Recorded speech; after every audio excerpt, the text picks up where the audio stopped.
Provinsi Sumatera Utara. Pada saat ini, saya adalah salah satu peserta PPG Pendidikan Agama Kristen. Program studi Pendidikan Agama Kristen dengan NIM 250601453.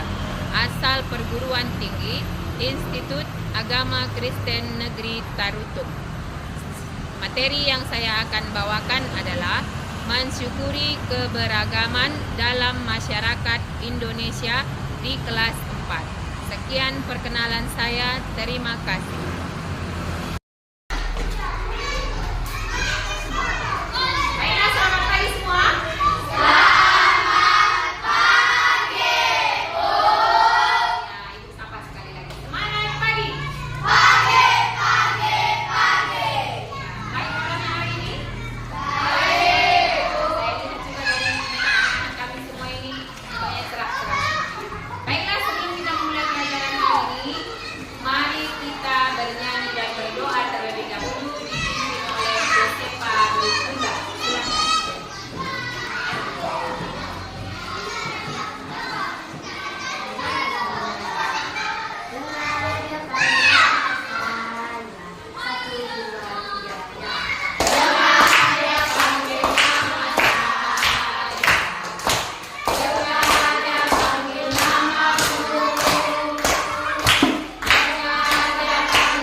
Seperti yang kita inginkan. Nah, sebelum kita masuk ke materi, ada sesuatu yang ibu mau beritahu. Kita hidup di dalam masyarakat itu bukan hanya dengan satu jenis orang saja, bukan hanya dengan satu agama saja, tetapi beragam agama dan beragam manusia tempat kita hidup. Satu pertanyaan dari ibu, bagaimana kamu bersikap hidup di dalam masyarakat yang berbeda? Coba. Silakan Rida. Seharusnya kita hidup dalam masyarakat beragama yang sama, saling menghargai dan tidak membedakan sesama. Baik, kita kasih tepuk tangan dulu.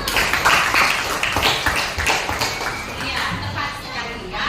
Nah, jadi materi kita pada hari ini adalah mensyukuri keberagaman dalam masyarakat di Indonesia.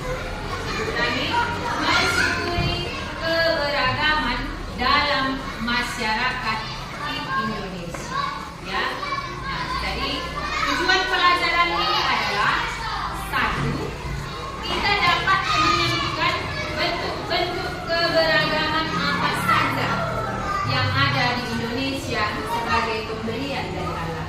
Dan yang kedua, kita dapat menuliskan seni atau budaya dari kita sendiri, dari orang tua kita sendiri sebagai pemberian dari Allah. Jadi dari materi kita ini, keberagaman itu adalah datang dari Allah. Kenapa itu keberagaman itu datang dari Allah? Karena segala sesuatunya yang ada di dunia ini datang dari Allah. Apa saja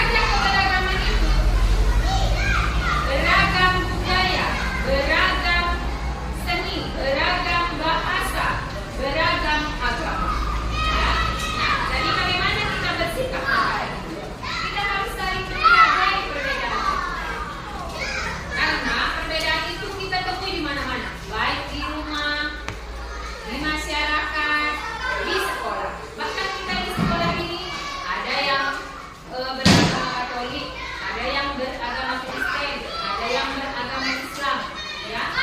Bukan hanya beragama itu saja. Di sekolah ini ada yang kurang mampu mengerjakan matematika, ada yang selalu datang terlambat, ada yang selalu bajunya berwarna-warni. Jadi, tetapi dalam hal perbedaan itu kita tidak boleh meremehkan mereka. Kita tidak boleh mengejek mereka. Mengapa? Karena mereka juga ciptaan Tuhan. Ya, nah, salah satunya dengan perbedaan di agama. Ketika salah seorang agama yang berbeda beribadah, kita tidak boleh mengganggu. Karena itu kepercayaan mereka. Ya, meskipun mereka beragama apa saja, tetapi Tuhan tetap sayang kepada mereka. Nah, bukti salah satunya keberagaman ini kita harus hormati adalah salah satu tokoh Alkitab ada di sini, yaitu Rasul Paulus. Ya, Rasul Paulus berdakwah di mana saja. Tidak melihat, oh saya berdakwah di depan Sulika, tidak. Oh saya berdakwah di depan Indra, tidak. Tetapi Rasul Paulus berjumpa dengan siapapun, berbeda budaya pun dengan dia, tapi dia tetap berdakwah. Ya, tetap mengatakan bahwa itu adalah ciptaan Tuhan. Ya, jadi marilah kita menghargai meskipun berbeda-beda. Ya. Nah, jadi kegiatan kita hari ini yang pertama buat supaya kita membentuk kelompok berpasangan. Kebetulan karena kita sudah pas berpasangan, kita tidak usah berpindah-pindah lagi, kita laksanakan saja yang ini. Nah, kemudian sebelum kita melaksanakan tugas di dalam kelompok itu, mari kita bernyanyi dulu lagu Yesus Cinta Segala Bangsa. Tahu lagunya? Oh, mari kita bernyanyi terlebih dahulu. Yesus cinta segala bangsa. 1, 2, 3, ya. Yesus cinta segala bangsa, semua bangsa di dunia. Putih, putih, merah, semua bangsa dan Tuhan. Yesus cinta segala bangsa di dunia. Jadi setelah kita menyanyikan lagu ini, setiap kita menyanyi, kita harus tahu apa maknanya. Untuk itu, Ibu berikan tugas supaya kamu kerjakan masing-masing di kelompok berpasangan. Saya kasih waktu 3 menit untuk mengerjakannya.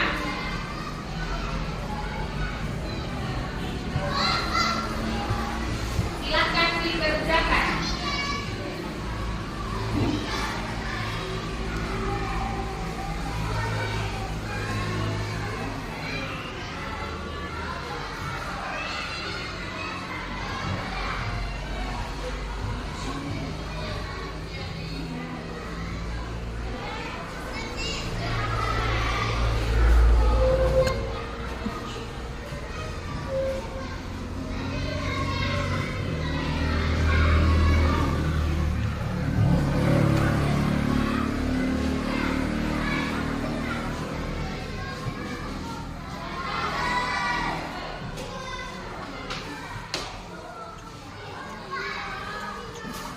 Baiklah, saya rasa waktunya sudah sampai. Mari salah satu untuk membacakan hasil diskusimu dengan teman. Silakan Sepada.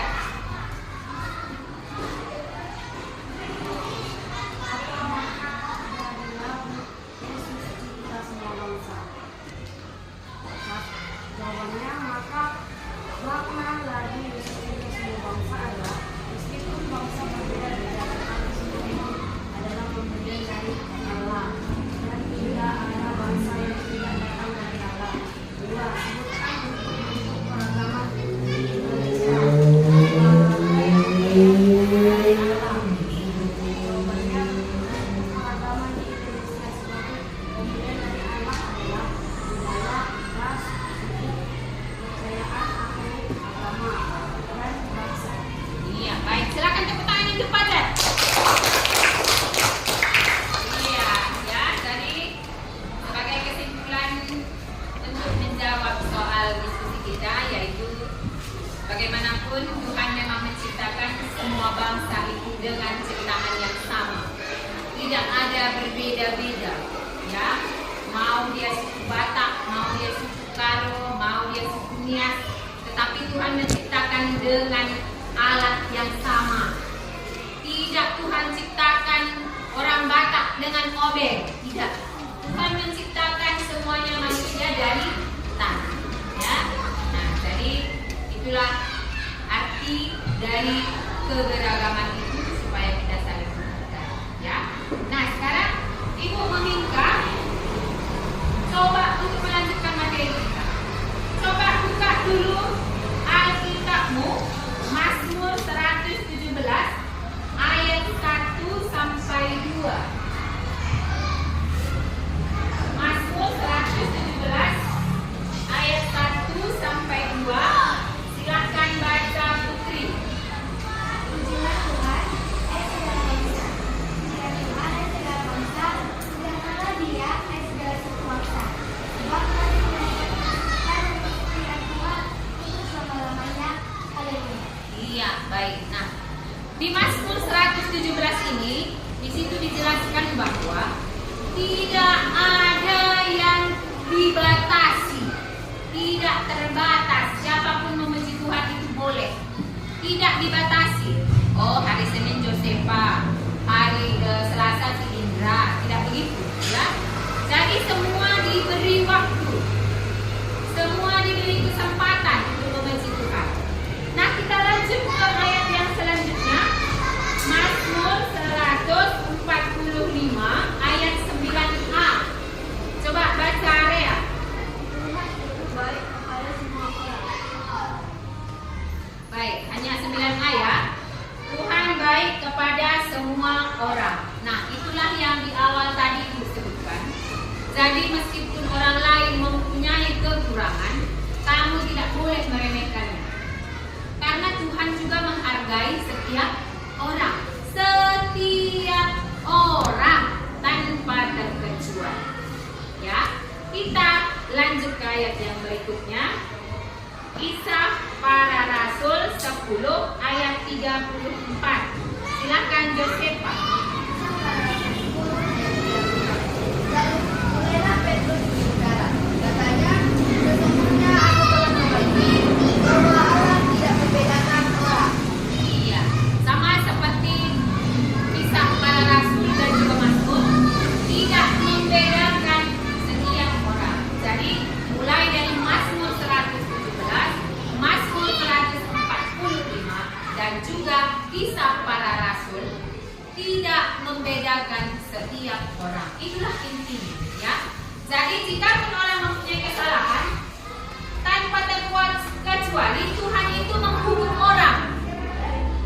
Jangan nanti kesalahan saya tidak dihukum Tuhan nanti. Kesalahan saya tidak mungkin dihukum Tuhan. Dengan Tuhan itu sama saja. Jika kamu berbuat salah, maka kamulah yang dihukum.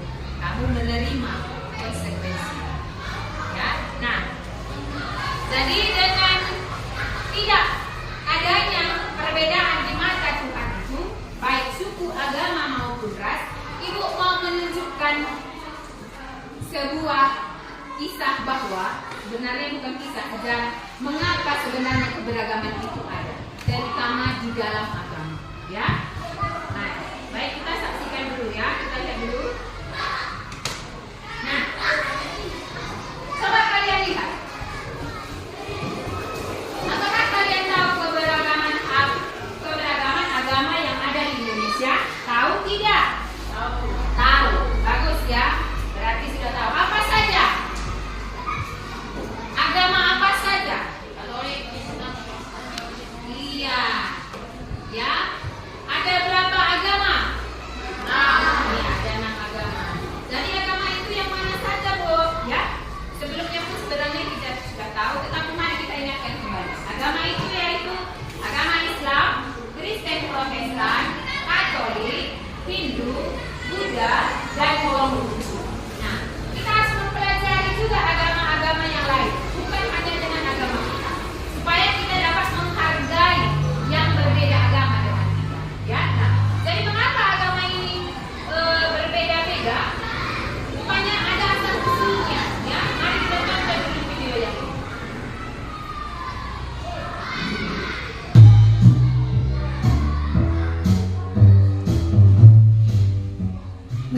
beras dan daging sapi, ada barang dan hal lain yang diekspor dari negara lain ke Indonesia yang begitu melekat di kita dan jarang kita sadari.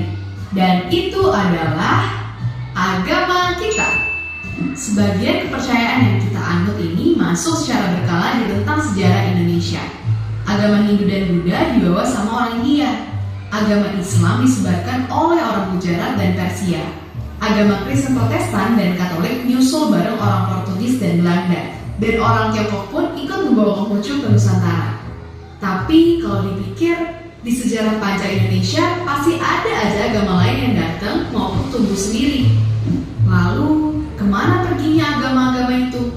Kenapa agama resmi di Indonesia cuma ada 6? Singkatnya, ide tentang 6 agama resmi di Indonesia ini dulu datang waktu zaman Bung Karno. Alasannya karena ke-6 agama inilah yang jumlah penganutnya bisa dibilang paling besar di negara kita. Padahal sebenarnya sejak dulu kepercayaan itu macam-macam sampai akhirnya sekarang ada 187 agama lokal di Indonesia. Sungguh sangat banyak. Bedanya mereka lebih membentuk kelompok-kelompok kecil dan di sisi lain juga ditekan sama keadaan politik yang hasilnya penganutnya pun gak sebanyak 6 agama resmi yang ada sekarang. Tapi kalau begitu, sekarang gimana nasib 12 juta orang penganut agama-agama lokal tadi? Singkatnya sejarah mereka itu kelam. Bayangin gini, ada suatu masa di negeri kita waktu orang-orang dengan kepercayaan yang berbeda dipaksa untuk memilih agama resmi yang ada. Meski agama mereka nggak ada di pilihan, mau nggak mau mereka harus memilih. Karena kalau enggak, mereka bakal dituduh ateis, bahkan komunis, yang bikin mereka susah dapat kerja dan dikucilkan dari masyarakat. Di era ini pula, diskriminasi terjadi kepada masyarakat etnis Tionghoa yang membuat agama Konghucu sempat enggak diakui. Untungnya, sekarang keadaan udah berubah. Seenggaknya, para penganut agama lokal ini udah bisa melihat setitik harapan di balik langit yang selama ini menunggu.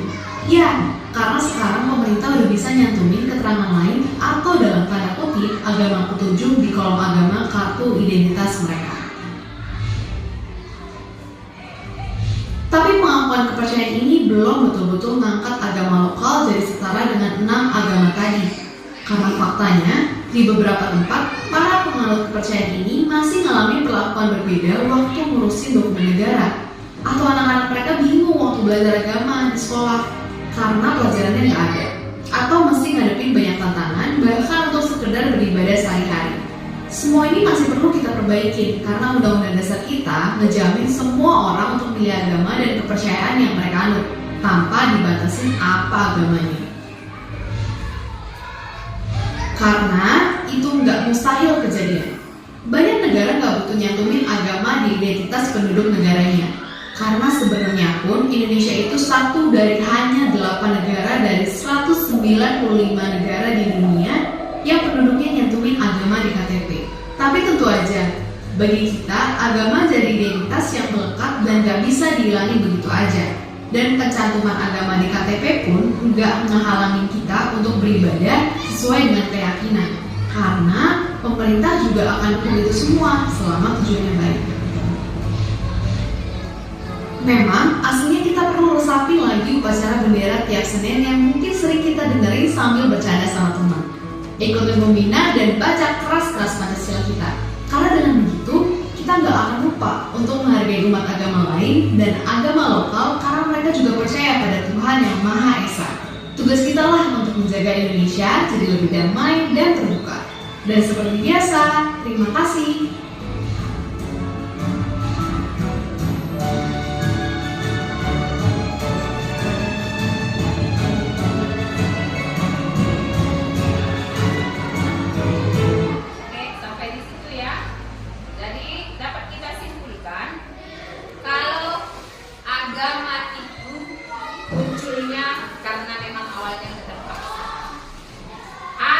Memiliki agama. Nah, ini di dalam hal agama.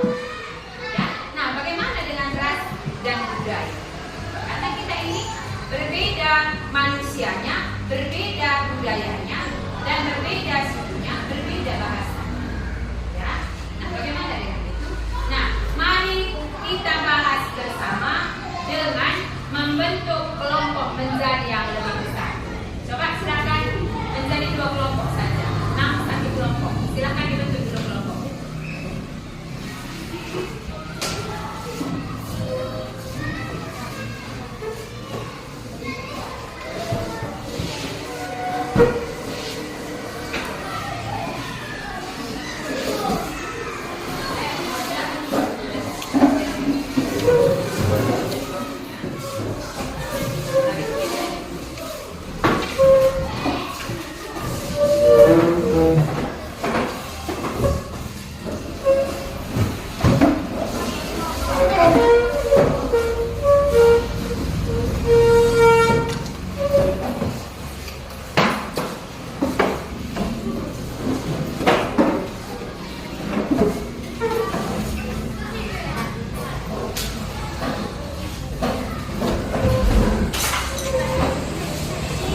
cerita ayat itu adalah, ataupun budaya itu adalah menceritakan identitas diri kita sebagai bangsa Indonesia. Karena bangsa Indonesia terdiri dari berbagai pulau dan juga suku. Ya, bahasanya juga kalau dari suku banyak yang berbeda-beda. Oke, nah sampai di sini pelajaran kita hari ini. Saya harap hari ini kita dapat memahaminya, dan juga kita tambahkan nanti pelajaran kita membaca buku lebih banyak supaya kita memahami bagaimana sebenarnya keberagaman di Indonesia itu. Dan juga marilah kita membimbing bagi orang yang belum tahu, jika ada kita melihat seseorang yang mengejek, mari kita memberitahu bahwa itu tidak benar. Bagaimana caranya, Bu? Misalnya yang mengejek itu adalah si Virga, misalnya, ya misalnya si Virga. Bagaimana cara memberitahunya? Karena kita sudah belajar, maka kita harus memberitahunya. Jangan hanya berdiam di dalam diri kita. Ya, kita transfer ilmu yang kita ketahui itu kepada yang lain. Nah, cara menegurnya dengan baik. Ya, cara menegur dengan baik. Virga, jangan mengejek orang lain, karena orang lain itu adalah ciptaan Tuhan. Ya, nah dengan cara lain lagi. Oh Virga, kamu berbeda dengan saya. Begitu juga saya berbeda dengan dia. Ya, supaya teman kita juga paham. Jangan hanya kita yang memahami perbedaan. Ya, supaya masyarakat di sekeliling kita juga menghargai satu sama lain. Ya, sampai di sini sudah paham semua? Oh, sudah. Ya, jadi inilah memang kenyataan kita bangsa Indonesia, berbeda agama, berbeda suku, berbeda ras, dan berbeda budaya. Ya, kita harus saling menghargai. Nah, untuk menutup pelajaran kita, mari kita menutup dengan berdoa. Kita bersatu di dalam doa. Tuhan Yesus, terima kasih untuk hari ini Tuhan. Dalam kasih kepada kami dengan keberagaman yang berbeda-beda di dalam hidup. Ajari kami Tuhan untuk dapat memahami perbedaan itu, untuk dapat menghargai perbedaan itu. Karena Tuhan Engkau tidak membedakan antara yang satu dan yang lain. Inilah kami Tuhan, dan juga berkatilah kami pulang. Kau selalu memberkati kami, dan kami berjumpa dengan kedua orang